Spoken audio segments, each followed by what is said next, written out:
The divorce papers sat on the kitchen counter like a death certificate.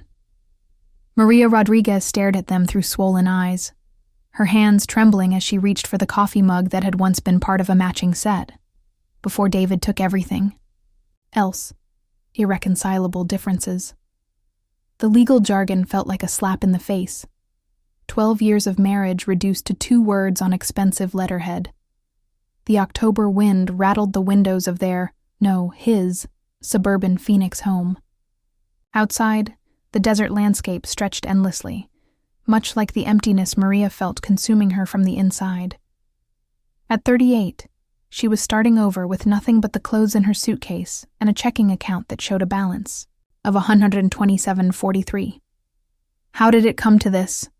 She whispered to the empty kitchen, her voice echoing off the granite countertops they'd chosen together during happier times.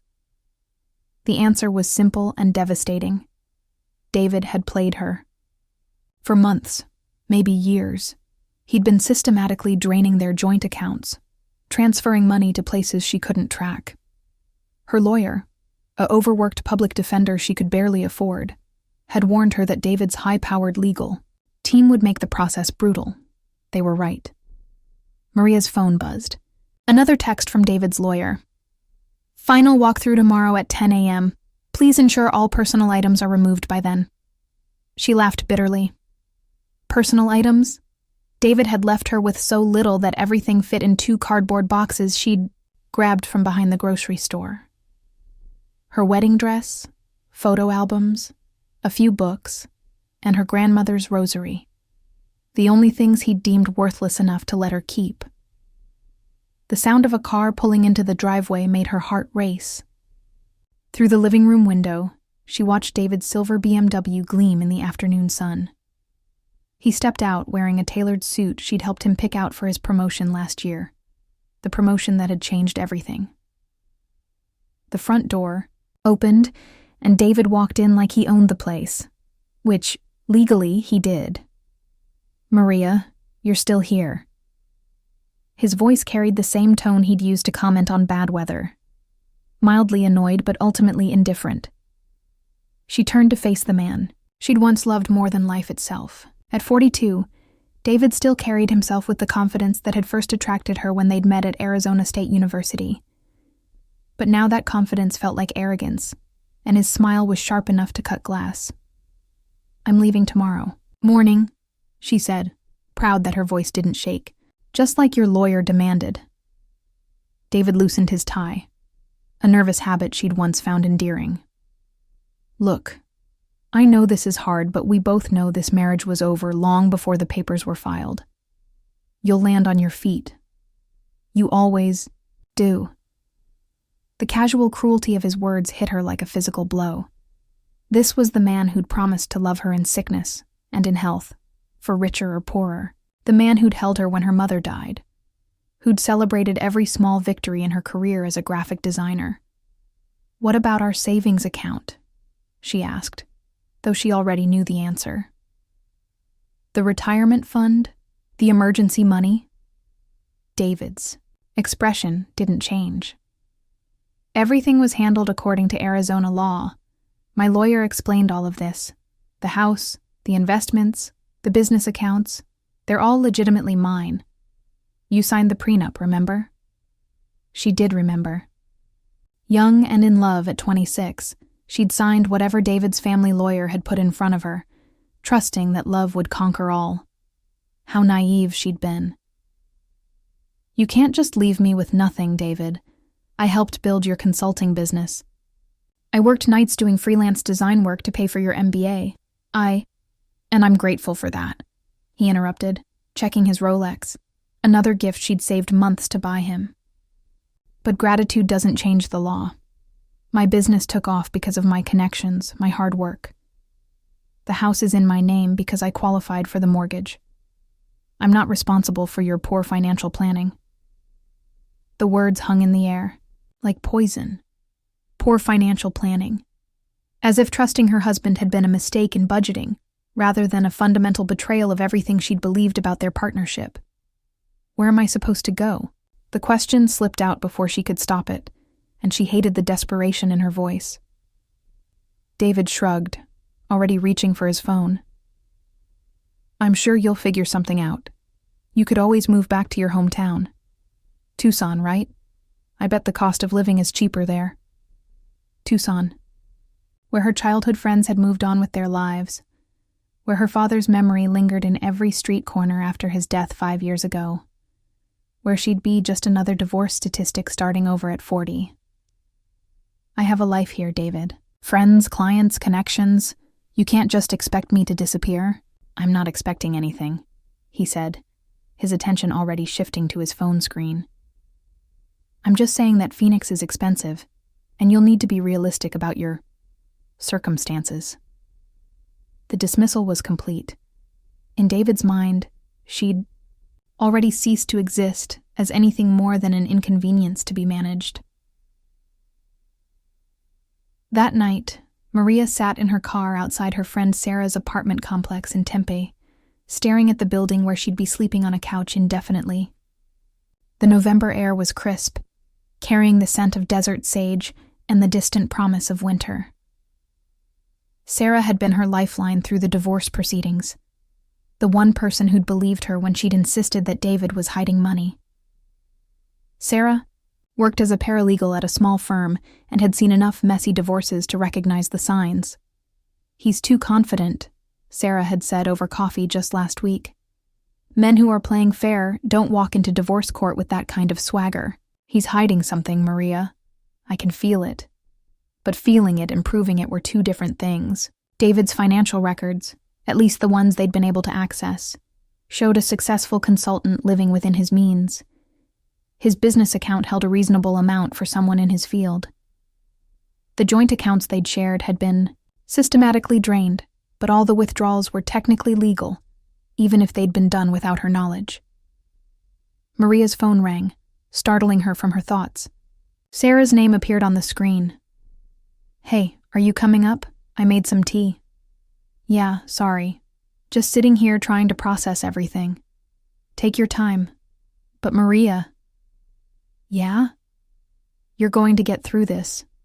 I know it doesn't feel like it right now, but you're stronger than you think.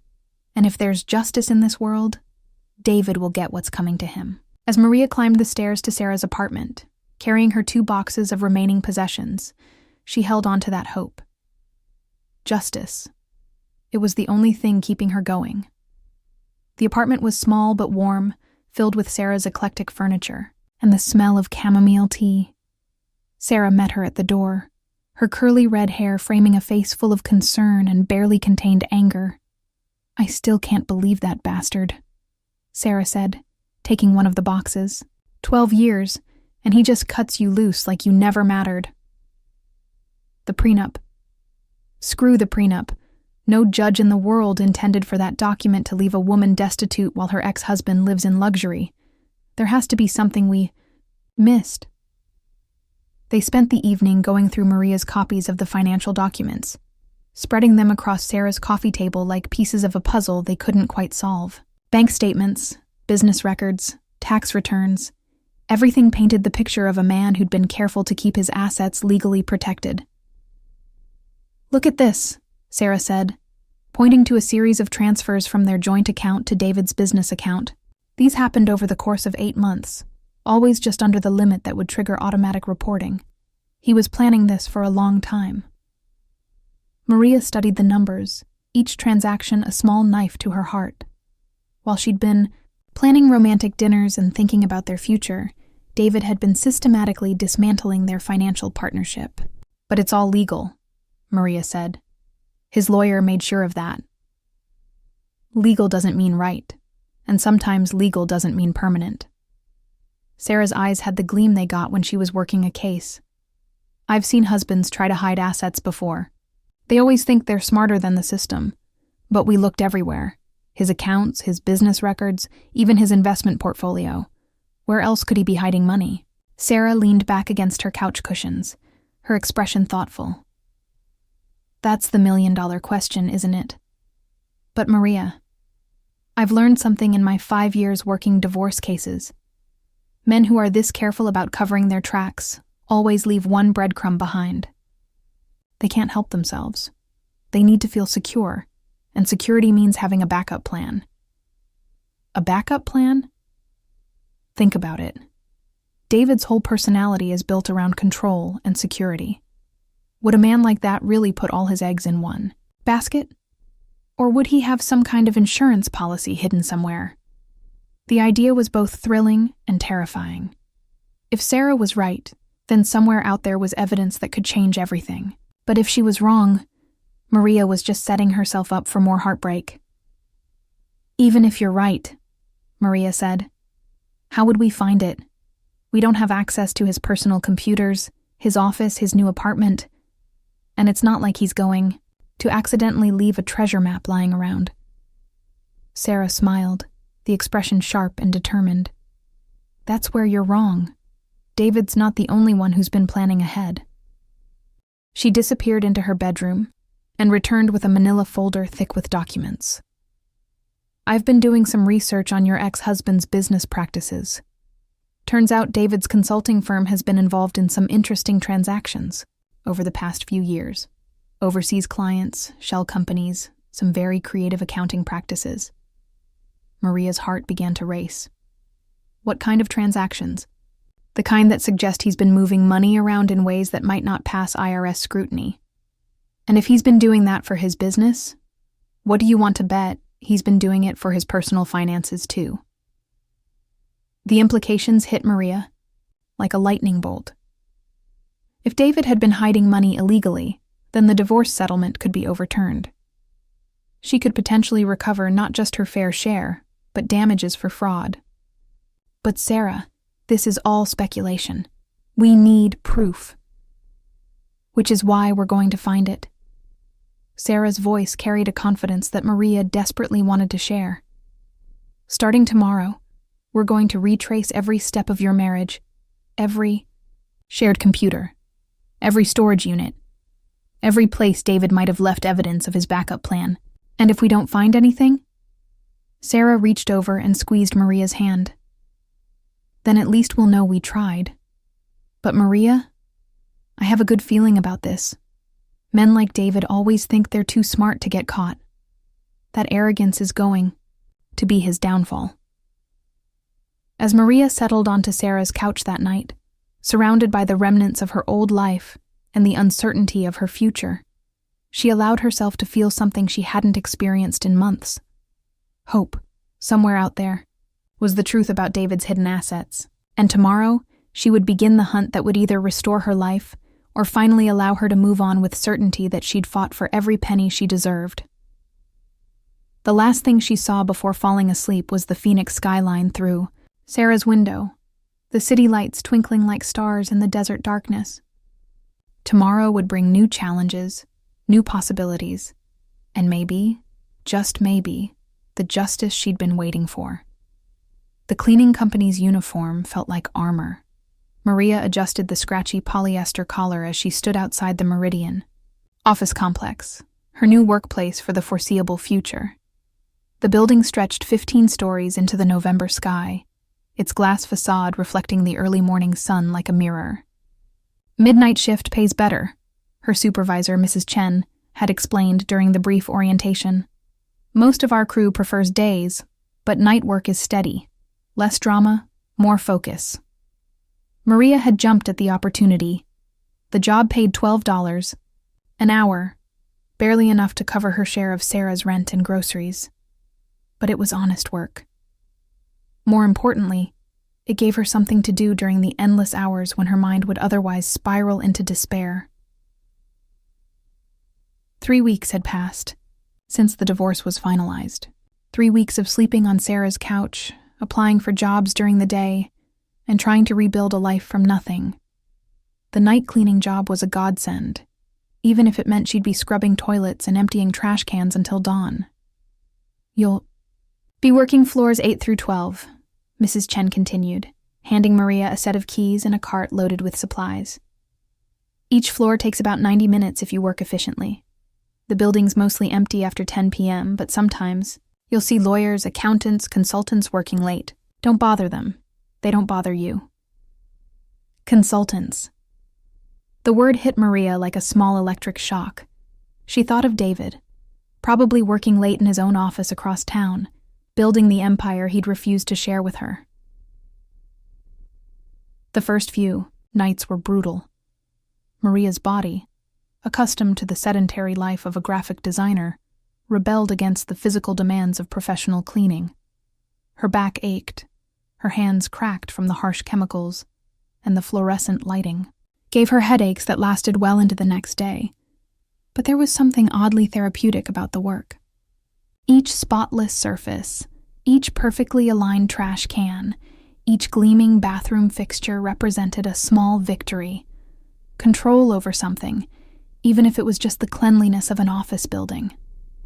"You're getting faster," observed Dolores, the veteran cleaner who worked floors 1 through 7. She was in her 50s, with calloused hands and a wisdom that came from decades of hard work. "First week I thought you might quit. Most college girls do." "I'm not most college girls," Maria replied, spraying down another conference table. "And I need this job." Dolores nodded approvingly. "That's what I like to hear. You got that survivor's spirit. I can see it in your eyes." They were on the 9th floor when Maria's life changed forever. The law firm of Morrison, Blake & Associates occupied the entire floor, their reception area decorated with leather furniture and artwork that probably cost more than Maria's annual salary. She was emptying wastebaskets in the partner offices when she heard voices from the conference room. "Offshore accounts are completely legitimate," a man was saying. "The IRS has no jurisdiction over properly structured Cayman holdings." Maria froze. Offshore accounts, Cayman Islands, the kind of language that Sarah had mentioned when they'd speculated about David's hidden assets. "But what about the divorce discovery?" a woman's voice asked. If the wife's attorney had been more thorough. "That's exactly why we structure these things carefully," the man interrupted. "Full disclosure of domestic accounts, complete silence on international holdings. Perfectly legal as long as the tax obligations are met." Maria's heart pounded as she recognized the conversation for what it was. A lawyer advising someone on how to hide money from a divorcing spouse. The same tactics David might have used. She finished her work on the 9th floor with shaking hands, her mind racing with possibilities. Could David have offshore accounts? Hidden money that hadn't been disclosed during their divorce proceedings? The next morning, she could barely contain her excitement as she called Sarah. "Slow down," Sarah said, her voice thick with sleep. "What exactly did you hear?" Maria repeated the conversation as best she could remember it. "Sarah, what if David has offshore accounts? What if that's where he's been hiding the money?" "It's possible," Sarah admitted. "But even if he does, proving it would be nearly impossible. Those kinds of arrangements are specifically designed to be invisible." "But you said he'd leave breadcrumbs. Maybe the evidence is somewhere else." "Maybe. But Maria, you need to be careful. If you're right about this, we're talking about serious money. David won't take kindly to being investigated." That night at work, Maria found herself paying closer attention to the conversations she overheard. The building housed dozens of professional firms, lawyers, accountants, financial advisors, consultants. The late-night workers often spoke freely, assuming the cleaning staff was invisible. Over the following weeks, she became an expert eavesdropper. She learned about tax shelters, shell companies, cryptocurrency wallets, and a dozen other methods wealthy people used to protect their assets. Each conversation was like a masterclass in financial hiding techniques.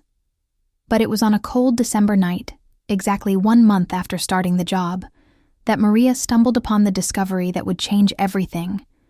She was cleaning the 10th floor, working her way through the offices of Sterling Financial Advisors, when she noticed something unusual. One of the offices had been cleared out, boxes stacked in the corner awaiting removal.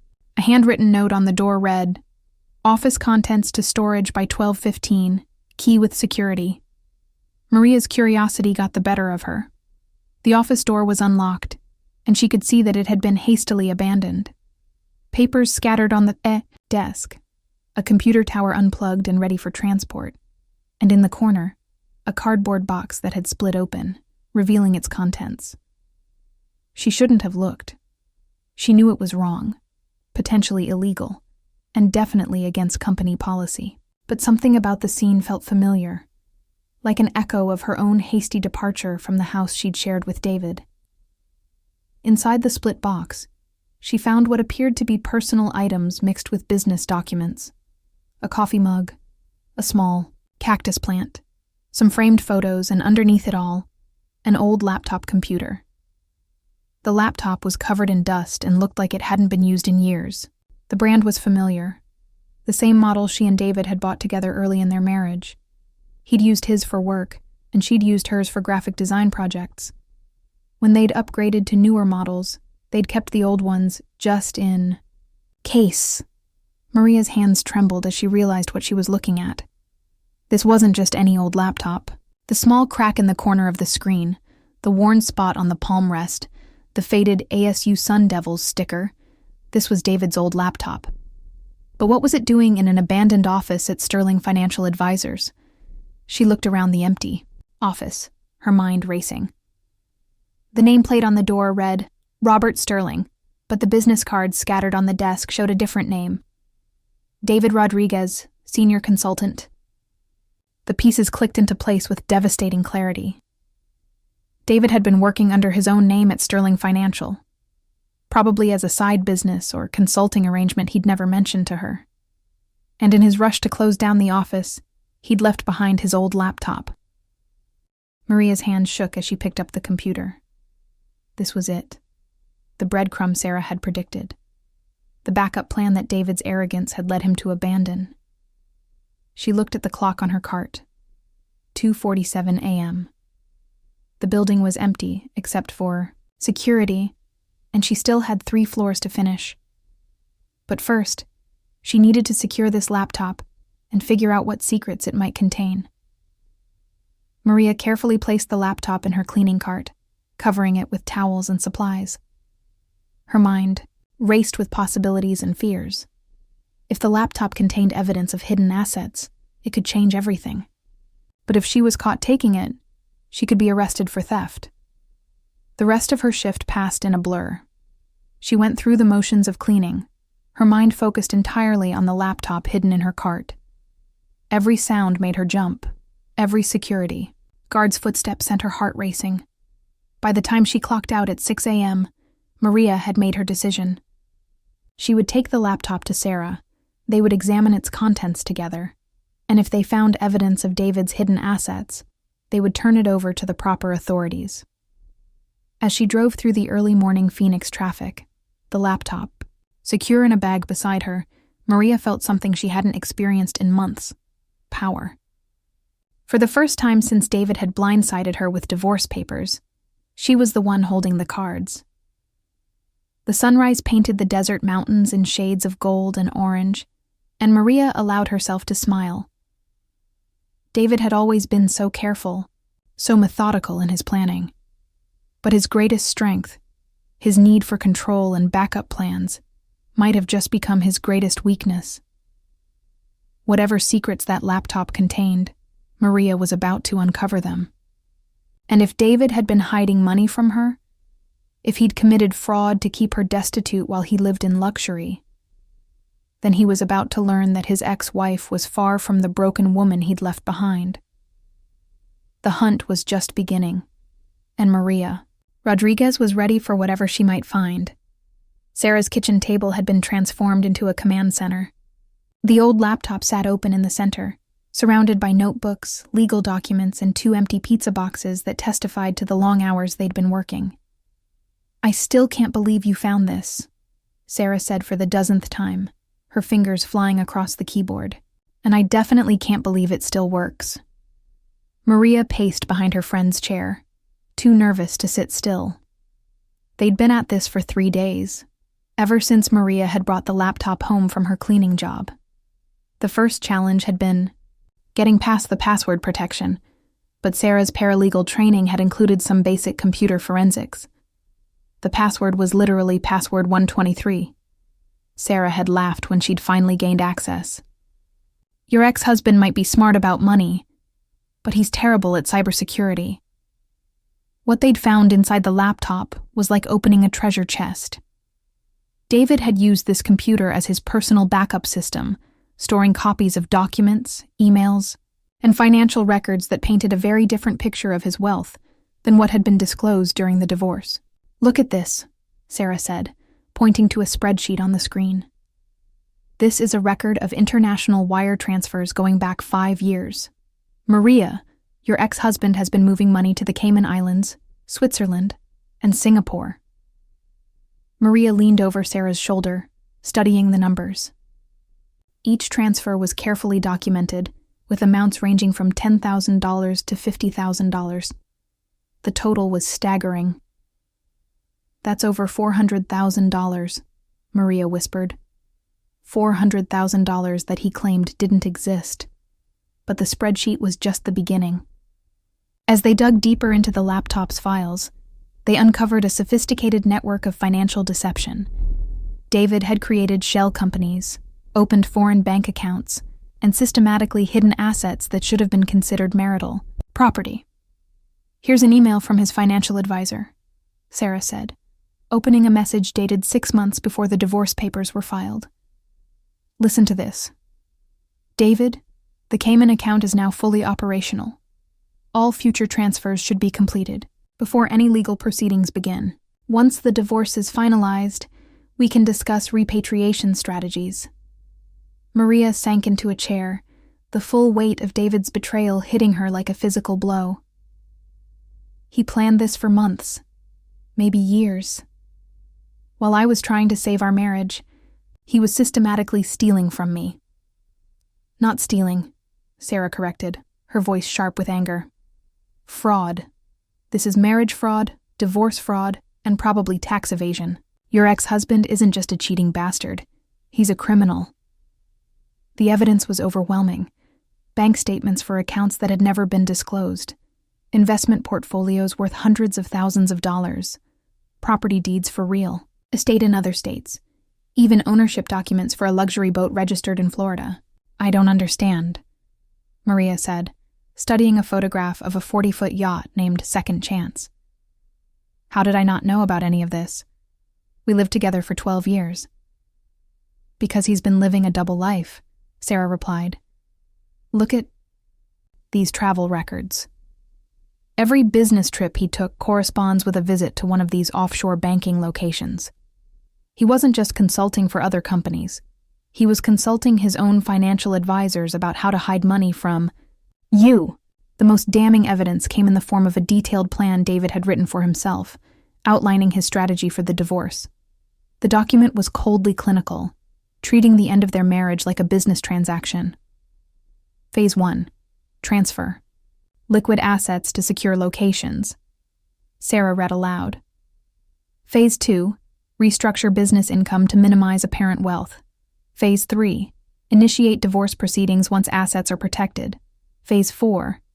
Rebuild financial position post-divorce using secured assets. Maria felt sick. "There's a Phase 4? Post-divorce reconstruction." Sarah continued reading. Estimated timeline, 6 to 12 months. Estimated recovered assets, $600,000 plus ongoing business income. Note, Maria's limited financial knowledge and lack of legal resources should prevent significant discovery of secured assets. The casual cruelty of that final note broke something inside Maria. David hadn't just stolen from her. He'd counted on her ignorance and helplessness to get away with it. "That son of a bitch," Maria said, her voice shaking with rage. "He actually wrote down that he was counting on me being too stupid and too poor to fight back. Well, he was wrong about that, wasn't he?" Sarah's smile was sharp and dangerous. "Because not only did we find his precious backup files, but we've got enough evidence here to bury him in court." They spent the rest of the day cataloging every piece of evidence, creating a comprehensive dossier of David's financial deception. Bank records, email correspondence, travel documents, investment statements. It was all there, meticulously documented in David's own digital handwriting. "The question now," Sarah said as they finished their inventory, "is, what do we do with all this?" Maria looked at the pile of printed documents, each page representing another layer of her ex-husband's betrayal. The smart thing would be to turn everything over to a lawyer, file the appropriate motions, and let the legal system handle it. But the legal system had already failed her once. "I want to confront him," she said finally. "Maria, no, listen to me. David thinks he's won. He thinks he's outsmarted everyone and gotten away with stealing our life savings. I want to see his face when he realizes that his perfect plan has fallen apart." Sarah shook her head.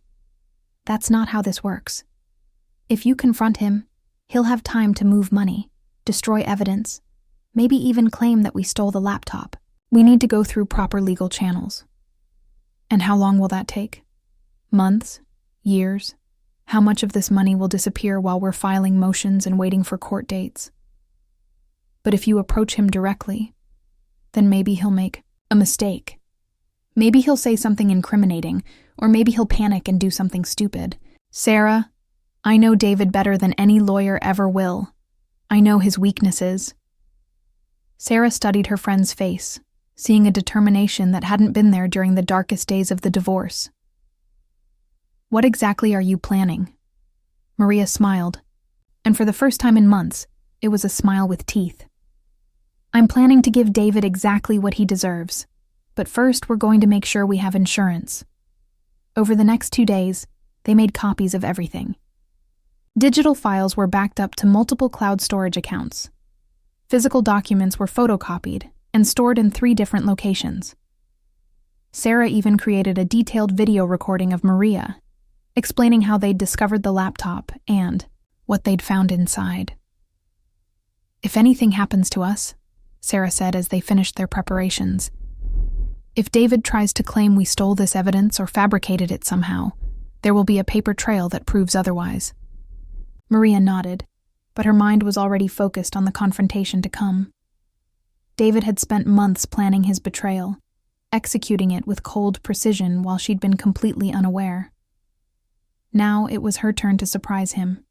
She'd arranged to meet him at their old house under the pretense of picking up some forgotten items. David had agreed readily, probably eager to close the final chapter of their marriage and move on with his life. He had no idea that Maria had already written a very different ending to their story. The night before the meeting, Maria lay awake on Sarah's couch, staring at the ceiling and thinking about justice. For months, she'd felt like a victim, helpless, deceived, and discarded. But holding the evidence of David's crimes had changed something fundamental inside her. She wasn't just Maria Rodriguez, the abandoned wife sleeping on a friend's couch. She was Maria Rodriguez, the woman who'd uncovered a sophisticated financial fraud. She was Maria Rodriguez, the woman who held her ex-husband's future in her hands. Tomorrow, David would learn that his carefully constructed plan had one fatal flaw. He'd underestimated the woman he'd betrayed, and that mistake was going to cost him everything. As she finally drifted off to sleep, Maria's last thought was of David's yacht, the second chance he'd bought with money that should have been theirs. Tomorrow, she would give him a second chance of her own, the chance to come clean and make things right. But if he refused that chance, if he continued to lie and manipulate and steal, then Maria would show him that she'd learned something valuable from their marriage. Sometimes the most devastating betrayals come from the people you trust the most. The December sun cast long shadows across the driveway of the house that had once been Maria's home. She sat in her borrowed Honda Civic, watching David's BMW pull up to the curb, and felt a calm she hadn't experienced in months. In the passenger seat beside her sat a manila envelope containing copies of the most damning evidence from the laptop. Just enough to prove her point, but not enough to reveal the full scope of what she'd discovered. David stepped out of his car looking every inch the successful consultant he pretended to be. His navy suit was perfectly tailored, his hair recently cut, and his smile carried the easy confidence of a man who believed he'd gotten away with the perfect crime. "Maria," he said as she approached the front door. "You look, well." She almost laughed. After weeks of night shifts and stress, She looked exhausted. But there was something in her posture, a steel in her spine that hadn't been there during their divorce proceedings. "Hello, David. Thank you for meeting me." He unlocked the door, their door, once upon a time, and gestured for her to enter. The house felt like a museum of their former life, but Maria found that the memories no longer had the power to hurt. Her! "So, what did you forget?" David asked, checking his watch. "I've got a client dinner at 7. "Actually, I didn't forget anything," Maria said, setting the manila envelope on the kitchen counter. "I found something instead." David's expression shifted slightly, his salesman's smile becoming more guarded. "What do you mean?" "I mean, I found your backup account, David. Actually, I found all of them." The color drained from David's face so quickly that Maria thought he might faint. His hand gripped the counter for support, and she could see his mind racing, trying to figure out how much she knew. "I don't know what you're talking about," he said, but his voice lacked its usual conviction. Maria opened the envelope and pulled out a bank statement for the Cayman Islands account. David's name was clearly visible at the top, along with a balance that represented more money than Maria had ever seen in one place. "Really?" she said. "Because this account seems to know quite a bit about you." David stared at the document as if it were a poisonous snake. "Where did you get this?" "Does it matter? What matters is that I have it. Along with the Swiss account statements, the shell company registrations, the property deeds in Florida, and the ownership papers for your boat." Each revelation hit David like a physical blow. He sank into one of the kitchen chairs, his perfectly styled appearance crumbling before her eyes. "Maria, I can explain." Can you explain why you hid over $600,000 from me during our divorce? Can you explain why you let me believe we were broke while you were buying luxury boats? Can you explain why you wrote a detailed plan describing how you were going to steal from me?" David's head snapped up. "You read my personal files?" "Your personal files detailing financial fraud?" "Yes, I read them. Every single word." The admission seemed to break something inside David. His shoulders sagged, and when he looked at her, she saw not the confident man she'd married, but a scared little boy who'd been caught with his hand in the cookie jar.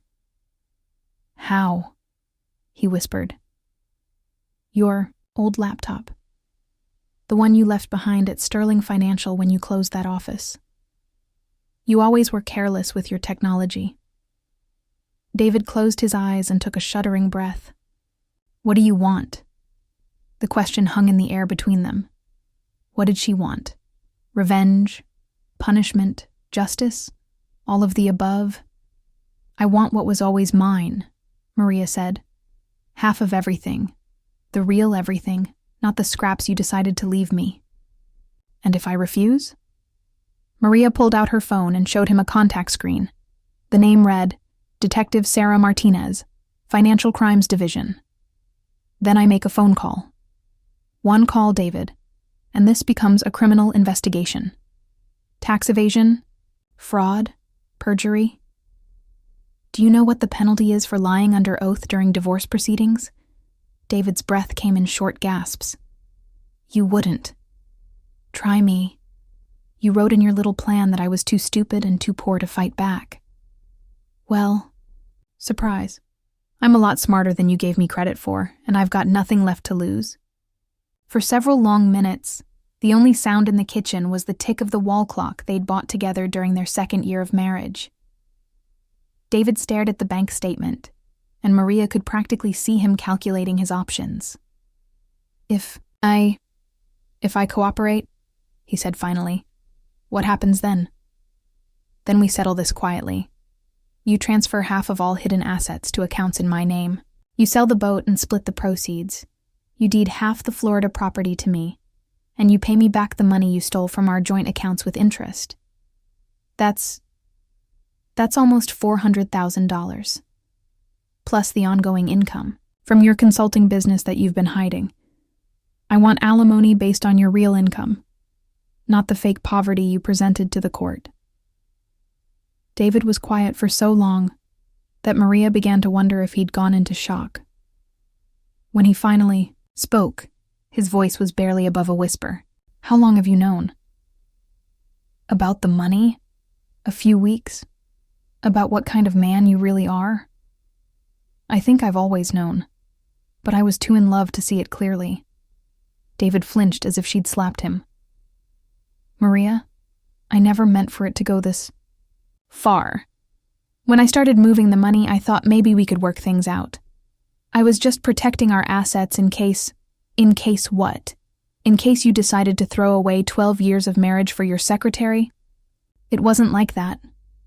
"No? Then what was it like, David? Explain to me how stealing from your wife was actually a noble gesture." David's face flushed red. "You don't understand the pressure I was under. The business, the economy, the uncertainty. I needed to secure our future. Our future or your future? Because from where I'm sitting, it looks like you secured a very comfortable future for yourself while leaving me with nothing. I was going to tell you. When? After the divorce was final? After I'd signed away all my rights? After you'd made sure I could never touch a penny of what we built together?" David stood up abruptly, pacing to the window that overlooked their former backyard. The pool they'd installed together was covered for winter, and the desert landscaping looked brown and lifeless in the fading light. "What if I can't liquidate everything quickly?" he asked. "Some of these investments, the property, the international accounts, they're not exactly liquid assets." "Then you'll have to figure it out," Maria replied. "You were smart enough to hide it all. I'm sure you're smart enough to unhide it. And if I do this, if I give you everything you're asking for, this all goes away? You won't go to the police?" Maria considered the question carefully.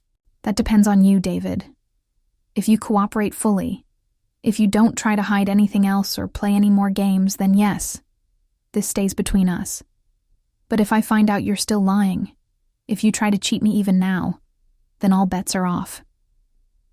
David turned back to face her, and she could see him struggling with a decision that would define the rest of his life. "I need time to arrange the transfers." "How much time?"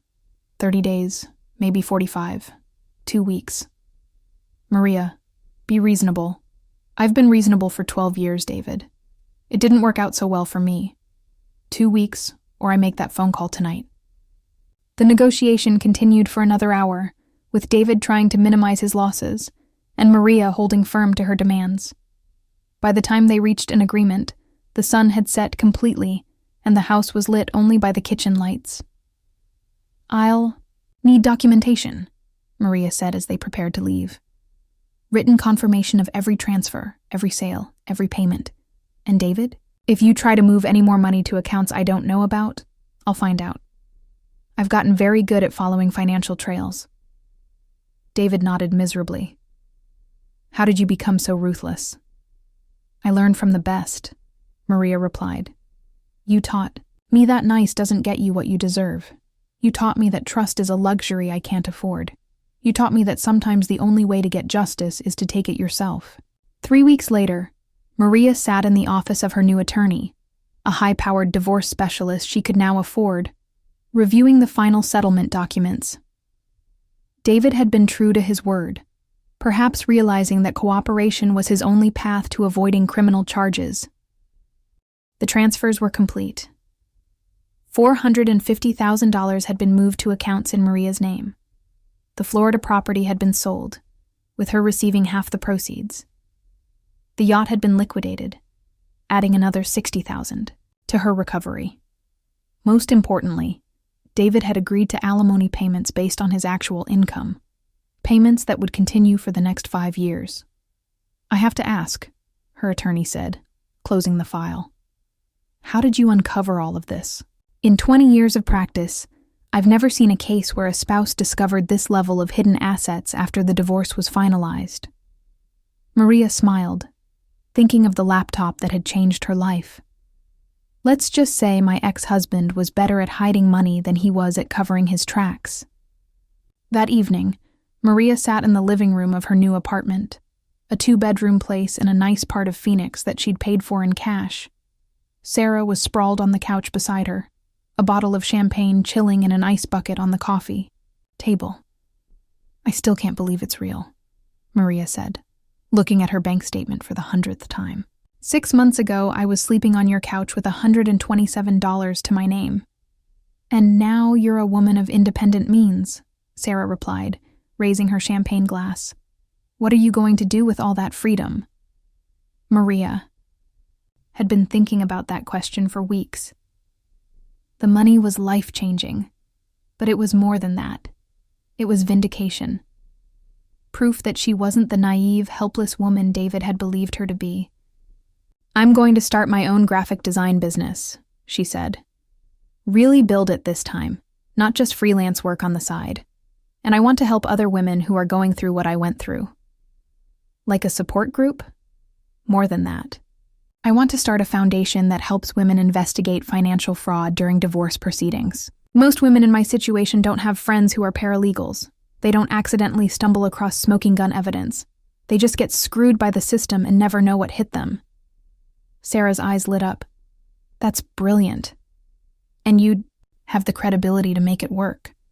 You're living proof that it's possible to fight back and win." "The Maria Rodriguez Foundation for Financial Justice," Maria said, testing the name. "Has a nice ring to it, doesn't it?" They toasted the idea, and as Maria felt the champagne bubbles on her tongue, she reflected on the journey that had brought her to this moment. 6 months ago, she'd been a victim. Tonight, she was a survivor, a fighter, and soon, she'd be an advocate for other women facing similar battles. Her phone buzzed with a text message. For a moment, her heart raced, thinking it might be David trying to renegotiate their agreement. But the message was from her cleaning supervisor at the office building. "Maria, heard you won't be coming back to work. Wanted to say you were one of the best we had. Hope everything works out for you. Mrs. Chen." Maria smiled and typed back. "Everything worked out perfectly. Thank you for giving me a chance when I needed it most." As she set down her phone, Maria realized that she was grateful for every part of her journey, even the darkest moments. The divorce had been devastating, but it had also revealed strength she didn't know she possessed. The cleaning job had been humbling, but it had led her to the evidence that changed everything. Even David's betrayal, as painful as it was, had taught her valuable lessons about self-reliance and the importance of fighting for what she deserved. "You know what the best part is?" Maria said to Sarah as they finished the champagne. "What's that?" David thought he was so smart, planning everything so carefully. But his biggest mistake wasn't hiding the money. It was underestimating me. He saw me as an obstacle to overcome, not a person worthy of respect. That arrogance was his downfall. Sarah nodded. "And now he knows better." "Now he knows better," Maria agreed. "And hopefully, his story will help other women realize that they don't have to be victims. They can fight back. They can win." The next morning, Maria woke up in her own bed, in her own apartment, with her own money in the bank and her own future stretching out before her like a blank canvas waiting to be painted. She thought about calling David to gloat, but decided against it. She'd taken everything from him that mattered. His hidden wealth, his sense of superiority, his belief that he could manipulate and discard people without consequences. That was revenge enough. Instead, she called a real estate agent about office space for her new business, scheduled a meeting with a nonprofit attorney about setting up her foundation, and began sketching logo designs for the Maria Rodriguez Foundation for Financial Justice. By the time the sun set over the Phoenix skyline, Maria had taken the first concrete steps toward building something positive from the ashes of her old life. She'd proven that sometimes the best revenge isn't just getting even, it's getting ahead. And as she looked out the window of her new apartment, watching the city lights twinkle in the desert darkness, Maria Rodriguez allowed herself to smile. She'd found her backup account after all. It wasn't hidden in the Cayman Islands or Switzerland. It was hidden inside herself, a reserve of strength, intelligence, and determination that no one could steal from her. David had left her with nothing, after their divorce. But in trying to destroy her, he'd actually set her free. And that freedom was worth more than all the money in the world. The story of Maria Rodriguez was far from over. In fact, it was just beginning.